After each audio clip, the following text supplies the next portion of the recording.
Bom dia, companheiros do Rita, amigos seguidores do nosso canal do YouTube, do grupo de estudos espíritas Rita de Cássia. Que Deus nos abençoe e que a paz de Jesus esteja conosco. Que nós possamos fazer uma palestra cheia de reflexões interessantes sobre o Evangelho de Jesus, sobre a doutrina espírita, ainda no modelo de gravado, né? Não presencial, porque a nossa casa ainda se encontra fechada. E provavelmente esse vídeo vai ser postado no dia 11 de setembro. Eu me chamo Fernando Treve Leite, eu sou trabalhador do Rita e eu espero que esses minutos que a gente vai investir agora nessa nossa palestra seja produtiva para todo mundo. O tema proposto pela casa, ele está no Evangelho segundo o Espiritismo, um dos livros de Kardec, no capítulo 13, não saiba a vossa mão esquerda que dê a vossa mão direita. Nós vamos tratar especificamente dos itens 5 e 6, o óbolo da viúva.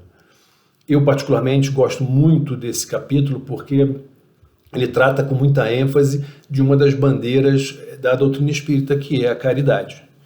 E Kardec se utiliza dessa passagem quando Jesus estava com seus discípulos no templo, na sinagoga, e as pessoas passavam no local onde se depositava as suas oferendas, e esse local se chamava gasofilácio, e as pessoas iam colocando as suas oferendas ali. E narra a passagem, que está tanto em Marcos quanto em Lucas, que as pessoas iam jogando e os homens ricos jogavam muitas moedas, então fazia muito barulho. E em determinado momento, Jesus percebe que uma senhorinha viúva também se aproximava do gasofilácio e jogou duas pequenas moedas de cobre, que é o óbolo, né? Era a moeda que circulava naquela época na Roma antiga. Então, quando Jesus vê aquela situação, ele não perde a oportunidade de levar um ensinamento aos seus discípulos e os chama e comenta, dizendo o seguinte: em verdade eu vos digo que esta pobre viúva deu muito mais do que todos aqueles que ofereceram moedas ao tesouro, porque eles deram o que lhes sobrava, e ela, porém, na sua penúria, ofereceu tudo o que tinha, o que possuía para viver. Jesus, ele era um grande conhecedor da alma humana, né? Ele percebia as coisas que nós não percebemos. E ele percebia naquela atitude das pessoas, do homem rico, que na realidade o desejo que eles tinham de fazer aquela oferenda não é para estabelecer uma relação, uma boa relação com Deus. Eles, na realidade, nem queriam fazer também, tampouco, uma doação para ajudar as pessoas mais necessitadas. O grande objetivo deles, na realidade, era que as pessoas olhassem para eles, mas que homem generoso, e isso, obviamente, para inflamar o seu ego e o seu orgulho, né, de se ver numa condição diferente dos outros, para aquela sociedade, e querendo tirar proveito disso, talvez, né, tendo, quem sabe, ter algumas benécias, alguns benefícios dentro da comunidade, que a pessoa comum não teria. Então, era um pouco de orgulho, um pouco de egoísmo, de querer as coisas para si. Então, o que na realidade ele queria era chamar a atenção para aquela condição dele de poder, né? de uma situação de um homem rico. Enquanto que aquela pobre senhora, no fundo, o objetivo dela era atender ao que na época era um mandamento para as pessoas. Para que você tivesse uma boa relação com Deus, você tinha que fazer a sua colaboração, a sua doação. E ela, mesmo tendo muito pouco, mesmo sentindo falta daquilo que ela iria doar, ela faz esse movimento de doação. Ela abre o coração e ela vai e faz a sua doação. A gente vê que isso hoje na nossa sociedade ainda é muito forte, né? As pessoas, muitas vezes, muita gente que faz as suas doações pensando na publicidade que isso que vai obter, né? E enquanto eu estava me preparando para estudar, uma passagem da minha vida de jovem ficou martelando na minha cabeça e dizia, olha, isso é o óbvio da viúva, isso é o óbvio da viúva, porque provavelmente muitas coisas acontecem na vida da gente, a coisa do cotidiano, que a gente entra nessa situação e que talvez a gente não perceba. No começo da minha fase adulta, jovem ainda, eu ia com os amigos, irmãos, a gente ia num restaurante chinês, no centro da cidade de Recife, e que ele era um restaurante, do lado tinha um karaokê. Então a gente ia, jantava e ficava lá se divertindo no karaokê. E o restaurante ele tinha uma característica diferente, porque na realidade ele tinha um grande balcão, que todo mundo era servido no balcão, as pessoas sentavam num balcão, em U. Do lado desse balcão, o chinesinho, que era muito engraçado, ele ficava no caixa. Então quando você ia fazer o seu pedido, se você desse uma gorjeta, ele gritava, caixinha! E todos os funcionários do restaurante gritavam, obrigado. Então, a gente fazia era uma diversão, porque a gente dava a caixinha para ouvir o caixinha obrigado. E aí era uma diversão, e as pessoas ficavam olhando para a gente, para quem estava dando a gorjeta, as brincadeirinhas, as piadinhas, era um divertimento. Mas a gente não estava pensando, na realidade, na boa ação que a gente poderia estar fazendo. E que aquela gorjeta para profissionais dessa área, a gente sabe que a gorjeta é uma parte importante da remuneração deles, né? Então a gente não estava pensando se ia ajudar aqueles rapazes, aquelas moças que trabalhavam até altas horas da madrugada, e que isso poderia, quem sabe, contribuir para eles levarem um pouquinho mais de alimento para casa, porque podia, de repente, fazer com que eles economizassem na condução. A gente não pensava no bem-estar que ia causar isso para eles, né? A gente estava pensando, na realidade, preocupado na nossa recompensa, que a nossa recompensa era o divertimento de ouvir o caixinhão obrigado.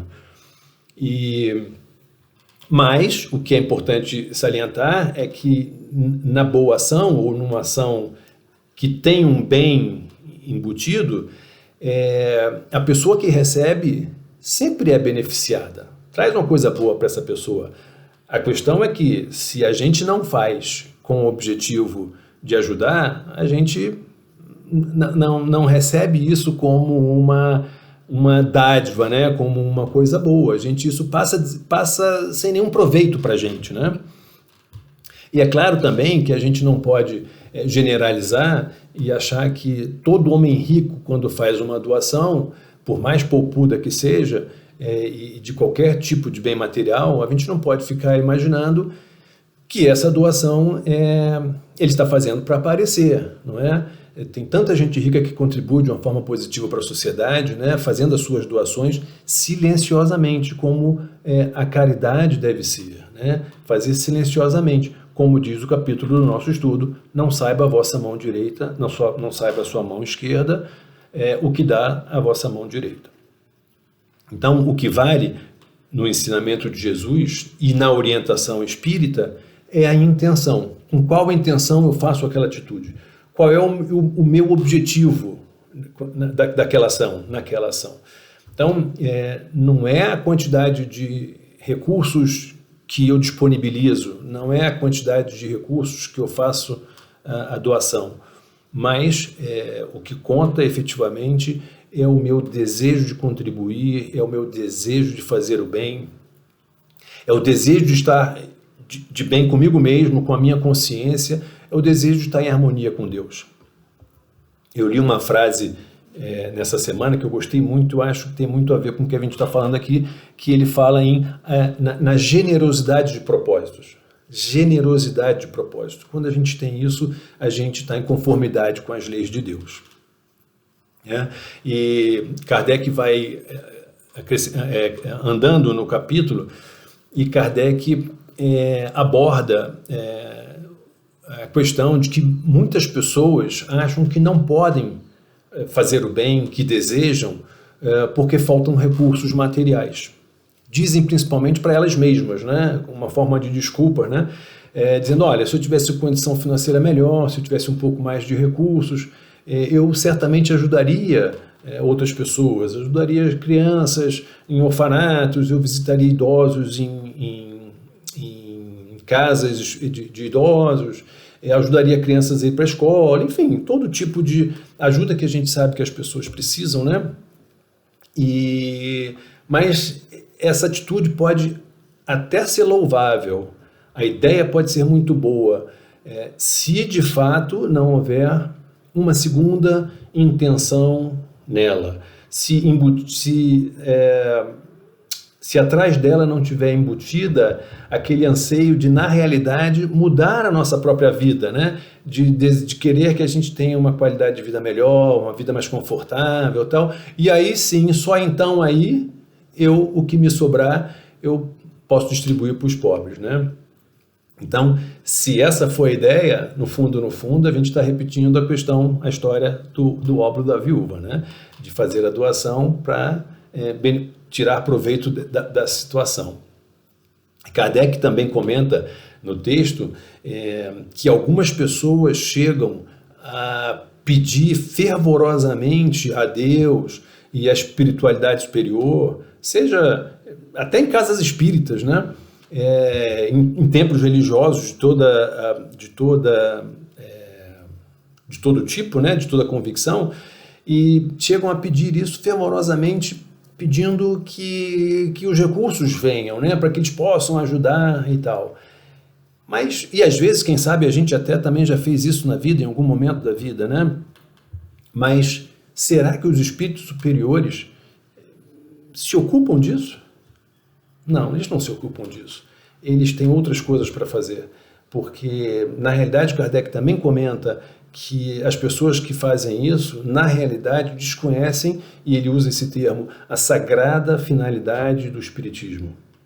E que, por causa disso, elas são punidas, eu boto punidas entre aspas, né, porque é um termo forte, elas são punidas pelas decepções, porque a gente não vai ser atendido, né? As pessoas que pensam assim não serão atendidas. Não tem essa troca com Deus, né? Me dá uma coisa aqui para que eu possa fazer outra. Não é assim que as coisas, não é assim que a lei de Deus funciona. Então, para essas pessoas que acham que precisam de recursos materiais para poder fazer as suas doações, fazer as suas boas ações, que tal a gente pensar, por exemplo, no tempo? Né? O tempo que a gente pode oferecer para uma outra pessoa, ou o meu esforço próprio de realizar as coisas, de empreender as coisas, empreender algo de bom e positivo para uma outra pessoa que necessita, né? O trabalho que eu posso realizar para mudar a vida de alguém, pelo menos naquele momento. Muitas vezes o nosso trabalho realiza uma mudança momentânea na vida das pessoas, mas isso já é muito importante. Então, todas essas coisas são importantes para que a gente possa doar também. Até mesmo o nosso repouso. Muitas vezes a gente pode abrir mão do nosso repouso para atender uma pessoa que necessita, uma urgência. E isso também é importante. Faz parte do tempo que eu teria para despender para mim, e eu abro mão em benefício de uma outra pessoa. Todas essas possibilidades não podem ser compartilhadas? Podemos compartilhar, sim. Então, o pobre, as oportunidades que a vida oferece ao pobre, o óbolo da viúva, a gente pode dizer que é o tempo, o trabalho, a orientação que a gente dá para uma outra pessoa, o amparo que a gente dá para um necessitado. E são tantas as possibilidades, né? O tempo é uma das coisas mais valiosas que nós temos na vida. Porque o tempo vai passando, o relógio da vida vai batendo, vai passando, e a gente precisa utilizar esse tempo de uma forma útil, para que a gente possa atender as demandas que a vida nos cobra. A vida tem muitas coisas, a gente tem muitas realizações a fazer na vida, muitas coisas. A vida é muito plena, é muito cheio de afazeres, e a gente tem muitos desejos e muitas vontades de realizações. E isso tudo consome tempo, né? E a gente tem também muitas responsabilidades que a gente tem que cumprir, que a gente tem que realizar as coisas, né? Seja na nossa família, com a nossa família, na casa espírita, no nosso lazer, no nosso trabalho profissional, no estudo, para quem estuda, os jovens principalmente, né? O cuidado que a gente tem com as pessoas que a gente ama muitas vezes demanda muito tempo, principalmente se forem pessoas já em terceira idade, que têm questões de saúde a serem tratadas. Isso demanda muito tempo, muito carinho, muita dedicação. Então, por isso que o tempo é tão valioso. O tempo é muito valioso quando a gente doa para uma pessoa, para as outras pessoas que necessitam do nosso amparo, né? E às vezes a gente precisa do tempo também para não fazer nada, né? Uma vez eu vi um videozinho, ele tem vários vídeos, é um pastor evangélico engraçadíssimo, e eu acho que ele trabalha com essa questão de casais, né? De matrimônio.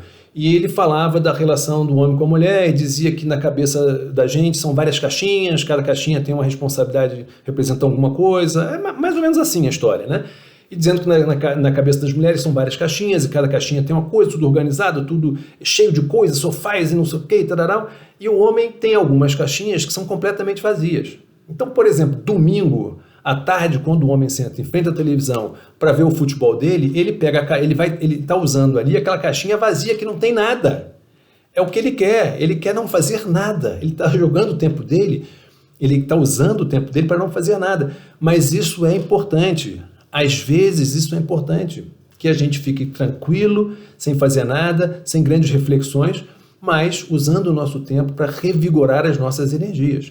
O que o pastor diz é que não pode deixar a mulher entrar, porque se a mulher entrar, ela vai começar a querer botar na nossa caixinha que não tem nada, um monte de cama, sofá, limpeza, um monte de coisa, e aí é uma confusão danada. Mas enfim, o tempo é importante para que a gente possa fazer tudo aquilo que a gente precisa, e é importante a gente ter essa preocupação de fazer as coisas úteis, de fazer com que o nosso tempo e o nosso esforço, o nosso trabalho tenha utilidade, as nossas ações tenham utilidade, né? É importante que a gente olhe um pouquinho mais na frente, um pouquinho além, e também olhar ao nosso redor, porque tem muita gente que precisa de todo tipo de ajuda. Tem gente que vive com muito pouco, seja em questões de alimento, de vestimenta, tem gente que não tem trabalho, tem gente que não tem educação, tem gente que não tem uma casa com um saneamento básico, tem todo tipo de situação na vida. E essas pessoas precisam muitas vezes da questão do nosso apoio na questão material, financeira, mas muitas vezes o que eles precisam é o nosso apoio como seres humanos, um apoio emocional, um apoio psicológico, um grande abraço. Então, nós podemos ser úteis. O importante é que a gente saiba que em qualquer situação a gente pode ser útil, né? E quando não tem aquela segunda intenção nas nossas ações, isso é amor ao próximo. Quando a gente começa a amar o próximo, a gente está dando um passo grande no nosso crescimento, porque a gente só ama o próximo quando a gente já tem dentro de nós, no nosso coração, o amor. Só ama quem tem o amor no coração. E isso, para a gente ainda não é um hábito, para a gente ainda faz muitas vezes, a gente ainda faz isso por necessidade, ou porque a gente já acha que é legal, mas ainda não é um hábito formado, ainda não é uma conquista do espírito que faz isso com naturalidade, que nem pensa para fazer. Esse é um comportamento natural para os espíritos evoluídos. Fazer o bem, amar, é uma coisa muito natural. Eles não precisam pensar e desejar fazer, porque tudo que eles fazem já está embutido o amor e o desejo de fazer o bem. Será muito bom num momento em que a gente puder viver todos nós num mundo em que todo mundo se preocupa um com o outro, em que todo mundo colabora, em que as nossas atitudes são sempre revestidas de amor, de carinho, de generosidade e sempre pensando no bem coletivo, né? Eu só vou estar bem quando o meu companheiro de jornada também estiver bem. Existem mundos assim e o nosso um dia chegará lá, se nós nos transformarmos, né? Segundo Kardec, a verdadeira caridade é aquela que o homem pensa nos outros antes de pensar em si. Esse seria um mundo realmente muito interessante para a gente conhecer, né? Então, portanto, pensando por esse caminho, os recursos, eu posso dizer que os recursos materiais não são a única maneira de se fazer a caridade. Muito menos a única maneira da gente agradar a Deus, digamos assim, né? De ter uma relação de harmonia com Deus. Porque o mínimo que Deus espera que nós façamos com os recursos materiais que a vida nos oferece é utilizá-la de forma útil para a humanidade, para todos, sem egoísmo, né? As riquezas, eu não devo acumular as riquezas para mim. A riqueza tem que produzir, os bens materiais têm que produzir riqueza para a humanidade. É por isso que a riqueza existe, né? Por isso, então, não existe quem não possa ser útil a alguém. Não existe, eu não preciso dos bens materiais. Qualquer um pode ser útil, desde que, claro, a pessoa esteja em gozo, em pleno gozo das suas faculdades, seja mentais, seja emocionais, né? E tudo isso, essa questão de fazer o bem não só com bem material, me lembrou também muito uma história que eu também vivenciei na minha juventude e que a minha mãe falava sempre muito disso, porque a minha mãe é uma senhora que trabalhou para a nossa família e que minha mãe sempre elogiava, dizendo que era uma das pessoas que ela conhecia que mais berço tinha, berço não é riqueza, berço no sentido de educação. Ela era uma pessoa educadíssima, muito humilde, vivia numa comunidade carente e violenta. O marido dela também muito humilde, era porteiro, né, zelador, e com 2 filhas pequenininhas, muito educadas, as meninas. E ela, à noite, quando ela fazia o jantar da família, ela já tinha que fazer um pouco para sobrar para o almoço do marido no outro dia, mas quando ela terminava o jantar com a família, as crianças iam repousar e tal, ela fazia uma sopinha. E olha que a mesa dela não era farta, mas ela ainda conseguia encontrar mantimentos para fazer uma sopinha e levar para uma senhorinha que vivia sozinha, também cheia de dificuldades, a uns 2 quarteirões da casa dela. Então, esse é o movimento do amor. Ela não tinha recursos. Quem vive com dinheirinho contado, quem vive sem sobra, sabe como é difícil de dividir e mexer no orçamento quando tudo no orçamento já está encaixado para chegar até um determinado tempo. Se você mexe no seu orçamento, alguma coisa lá na frente vai faltar. E ela mesmo assim, ela conseguia repartir o que ela tinha, o pouco que ela tinha com aquela vizinha, com aquela senhora vizinha que tinha mais necessidades talvez do que ela e a família dela. Então, saber viver com pouco é um grande aprendizado para o espírito imortal.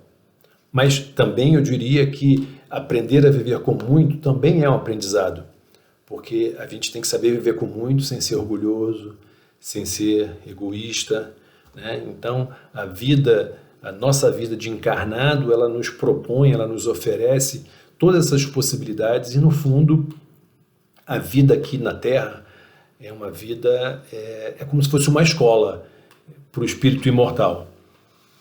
Em alguns momentos até traz dor, dificuldades maiores, mas mesmo assim todas essas coisas são aprendizado para nós, espíritos imortais.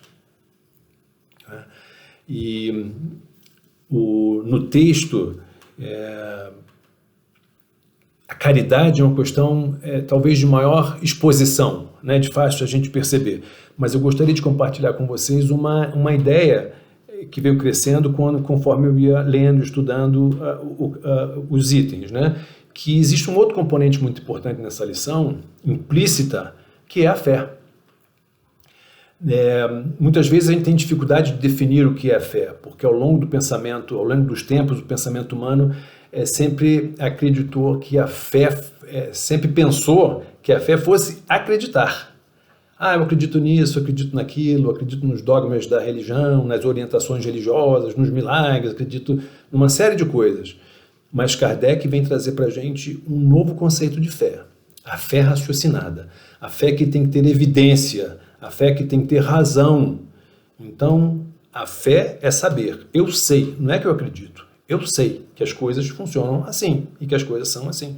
Então, eu sei que Deus existe, eu sei que Deus é o provedor da vida, Eu sei que as leis de Deus são leis de justiça, de amor e caridade, como está no livro dos Espíritos, são leis imutáveis e que são leis que corroboram com a harmonia do universo.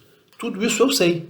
Então isso é fé, né? E é essa fé que está no nosso texto que faz com que as pessoas renunciem a algo que elas têm agora por direito, ou que pode ser seu, exclusivamente seu, e elas renunciam em benefício de outras pessoas. Ora, a renúncia, ela acontece porque quem a faz sabe que realmente o valor está no dar e não no receber. O valor está no dar e não no receber.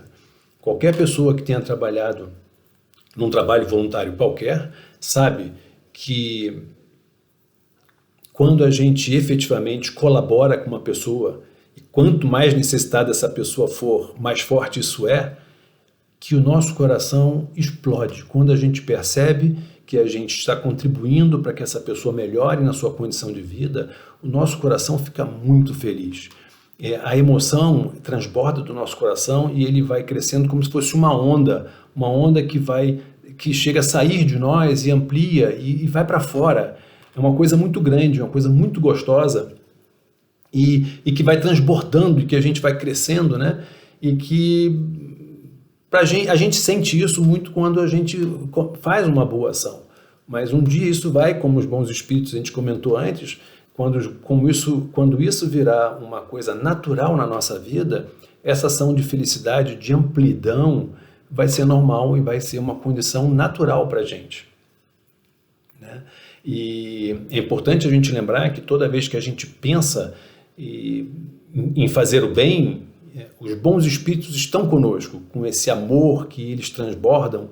Eles estão sempre nos acompanhando, nos intuindo boas ideias e colaboram com a gente. Se a nossa ideia, se o nosso sentimento é de fazer o bem, eles estão sempre conosco, nos estimulando, né?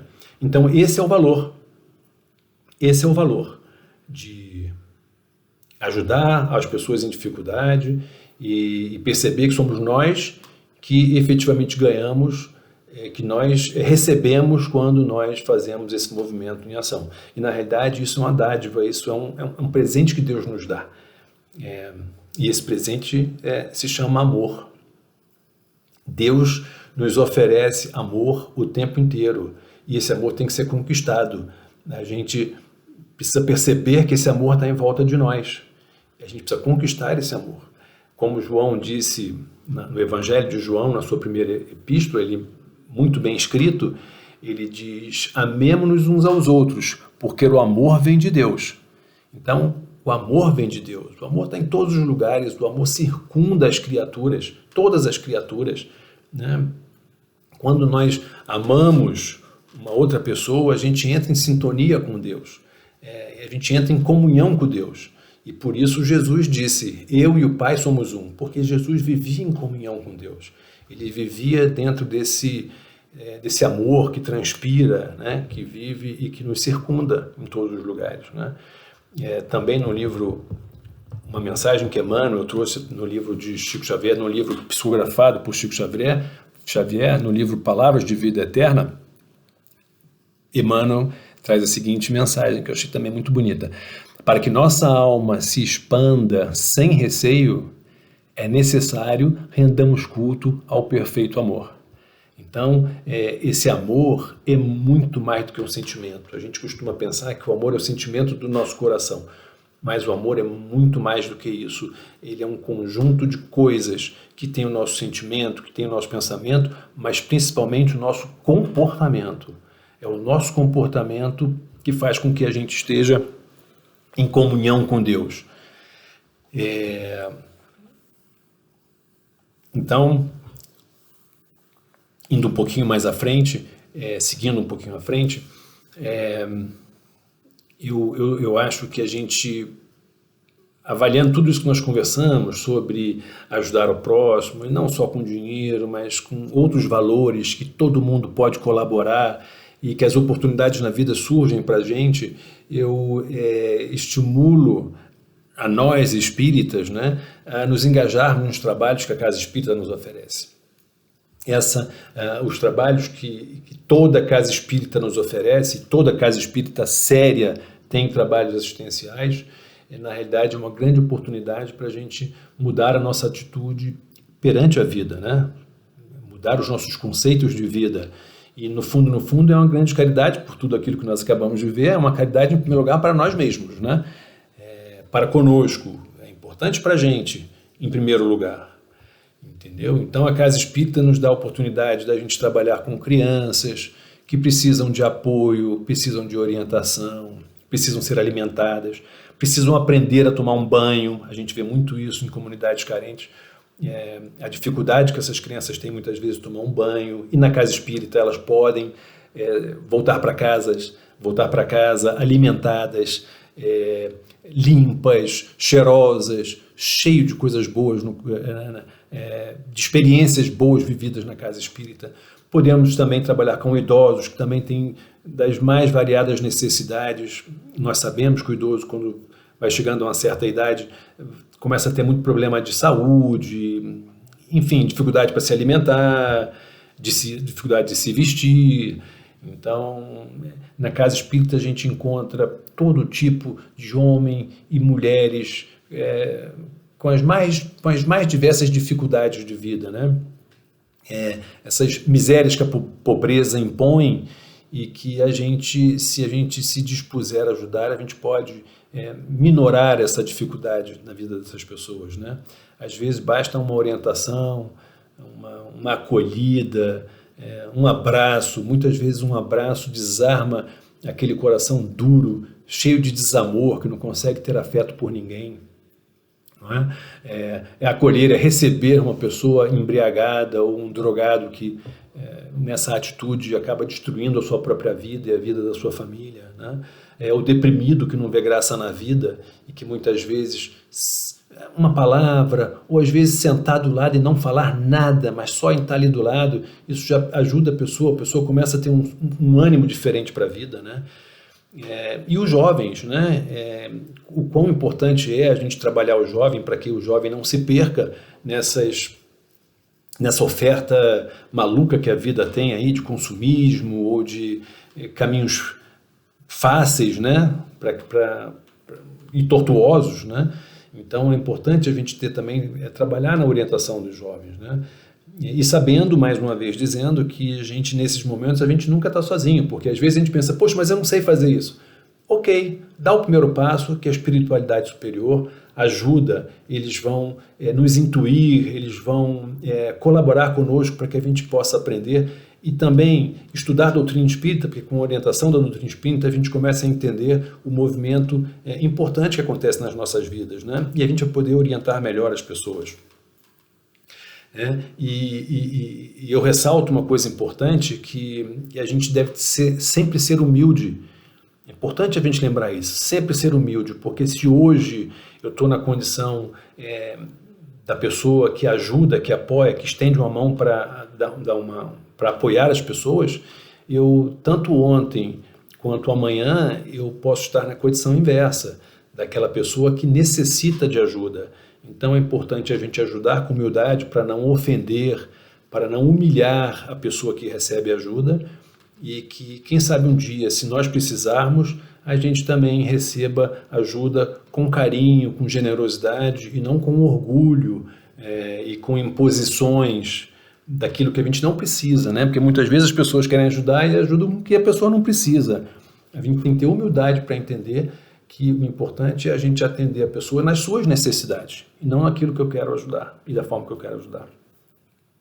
A gente está vivendo aí um tempo em que uma grande pandemia está assolando o mundo, né? Em dimensões, realmente uma dimensão mundial. O mundo inteiro está tentando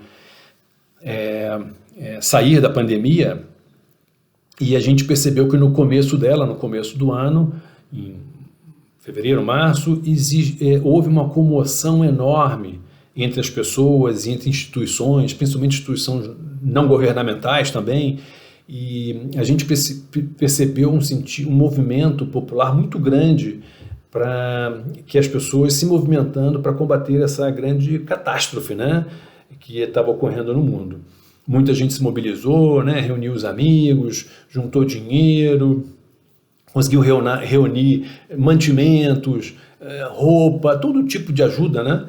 E vimos até, foi muito interessante que a gente via que jovens fazendo supermercado, por exemplo, ou indo na farmácia para os idosos que moravam no mesmo prédio, para diminuir o risco desses idosos se contaminarem. Então, foi um movimento muito bonito que nós vimos, né, alguns meses atrás.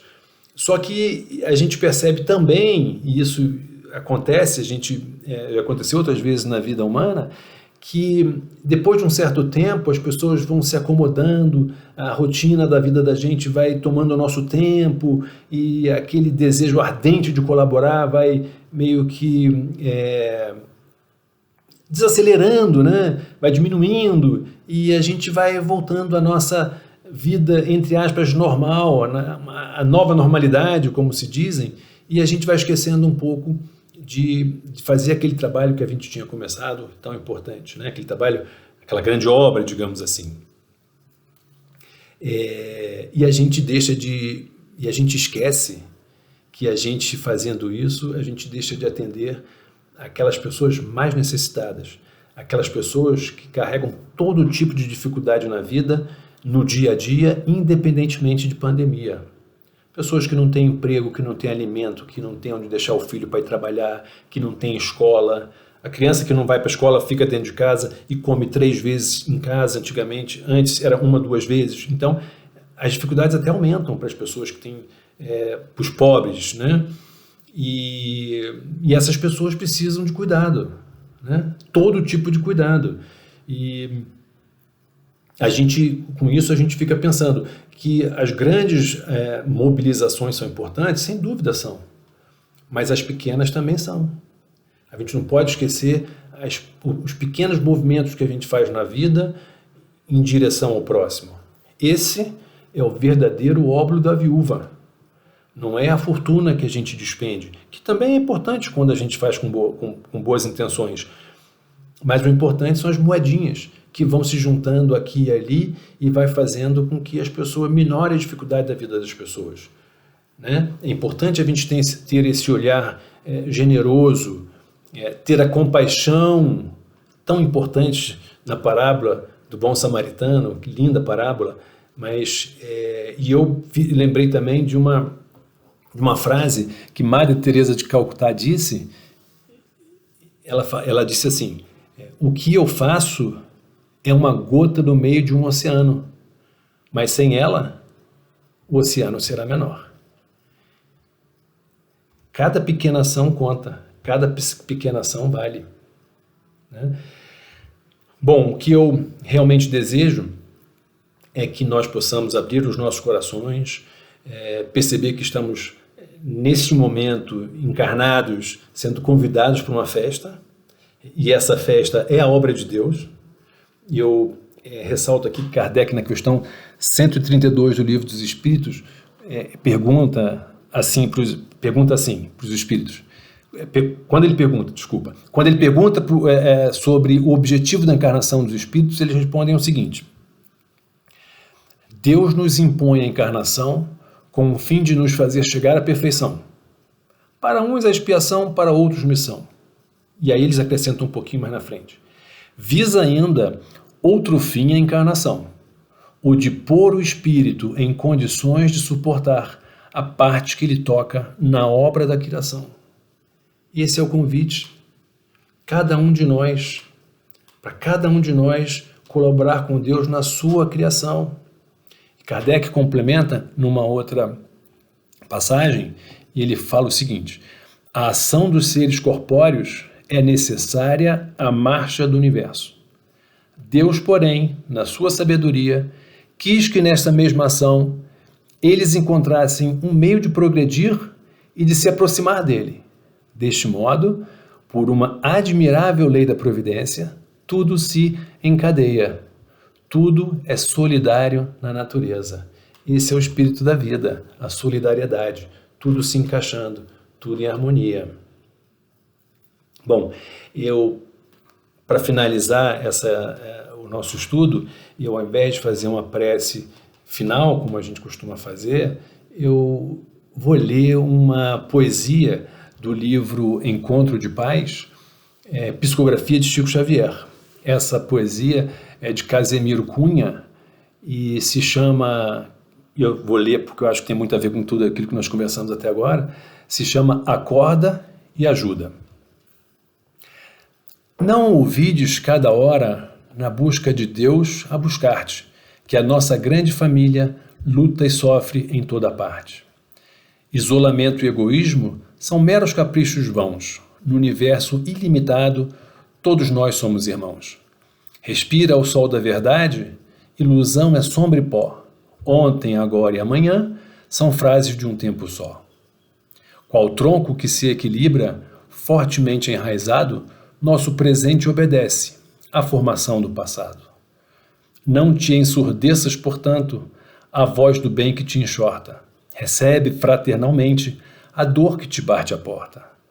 Mendigos que vês ao longe, chorando ao vento em escarninho, já beberam quase sempre taça do teu caminho. Velhos tristes sobre a noite, em desencanto e doença, muitas vezes são credores de tua feição imensa. Crianças ao desabrigo, em pranto desolador, comumente foram bênçãos de teu amor. Amanhã despertarás nas luzes do grande além. Consagra-te desde agora ao campo do eterno bem. Descerra as chagas da vida o templo do coração. Os braços da caridade são chaves do coração. Muito obrigado a todos pela atenção. Um bom dia, que Deus nos abençoe. Abraços, até logo.